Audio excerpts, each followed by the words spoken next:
Hello there, my name is Mr. Smartdonkey. Welcome to another FIFA 14 Ultimate Team Level Up series, this time with Russia. The objective of the series is to go from a bronze team to a gold team, passing through silver along the way. This means that if I win a game, I level up a player, if I lose a game, I level down a player, and if I draw, there's no changes whatsoever. I'm only allowed to go up one tier at a time, meaning I have to finish off the entire silver squad before moving a player up to gold. I'm playing with Russia, so I can only use Russian players no matter what league they play in. Enjoy!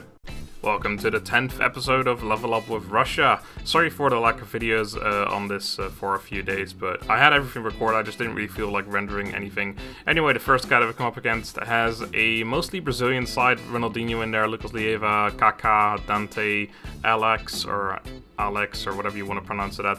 Just overall a decent team. I think he had David Villa in there as well.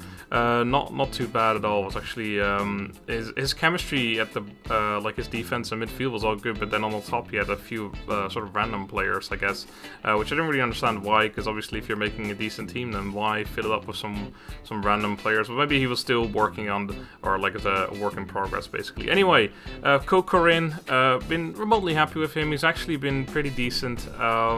I mean, obviously Pavlyuchenko can't really get close to being as good as him, but Kokorin has been doing pretty well. I didn't really have a whole lot of faith in all the gold players that I was putting into the team, or am putting into the team still, of course. This guy is a bit of a dick, by the way, Celebration. But yeah, I mean, they're all non-rare. I don't know, when I play FIFA, I always feel like non-rare players are automatically worse than rare ones, even though that's not necessarily true. I just kind of feel like that's the case because they're non-rare, they're like not special basically. But anyway, he made it 1-1 just now, and we had tons and tons of chances. He had a fair few chances as well. This guy was actually not that bad. As I said, his team was pretty decent. Obviously my team is pretty decent as well. It's coming together pretty nicely here, regardless of them mostly being non-rare. That's all fine. Kokorin getting on the score sheet again, like I say, he's pretty good. His stats don't really have anything in particular. He's overall just a pretty decent player. Like, all of his stats are average. Nothing is top-notch. Nothing is shit.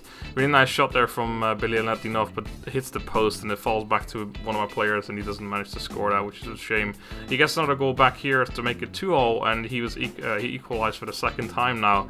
And I was getting a little bit worried, because obviously you can see the 88th minute, quite late into the game, that he equalized again, and I wasn't really looking to lose any more games, or any games at all, since we haven't lost a single game in this series yet. I really didn't want to lose any, so we get a header there with Pavlyuchenko, who else, to secure our victory. And because he was being a bit of a dick before, I thought I would be a bit of a dick as well, and shush him while just running around the pitch, and then finish that off with some jumping. So yeah, we did manage to win that game 3-2. As you can see, the chances, he only had 3 shots on target and got 2 goals of it. I had 10 shots on target. Doesn't really mean anything necessarily, because mine could have been shit, but overall I just had more chances and I should have won that, which I did. So the next person that we put into the team is Kazakov, the other striker. 82 pace, 74 shooting, 72 passing, 73 dribbling, 74 heading. Like Kokorin as well. Overall stats are, everything is decent, nothing is outstanding, nothing is bad. But he as well turned out to be alright. I'm not too worried. So this guy has, again, a half decent team. On the right he's got Blazikowski, and I'm not sure why other people can't pronounce it. I'm pretty sure Blazikowski is the way to say it, and a lot of people just like Blazikowski.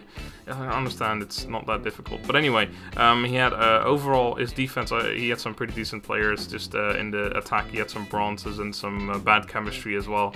But his back four were solid, I think. But it didn't really show, because we did actually get our first goal here in the 60th minute with Karsakov. Then it seems like the further we get into the series, the easier the names become to pronounce, which is actually not a bad thing. I mean, Bistrov's alright, Denisov, Karsakov, Kokorin, all those names are not that difficult, and like obviously with Belianetinov and Pavlyuchenko and all that sort of stuff, it's a little bit more difficult. But as you can see, we've had tons of chances already, and we couldn't really score any more goals. But then he gets a little bit unlucky, walks it into his own net, basically, with Howardis, his centre-back. We get a free kick. We take it Kombarov, our left-back, I believe, because we needed a left-footed player with that. Lots of scrambling, didn't actually come to anything, but the free kick was decent, so I figured I'd just show you guys anyway.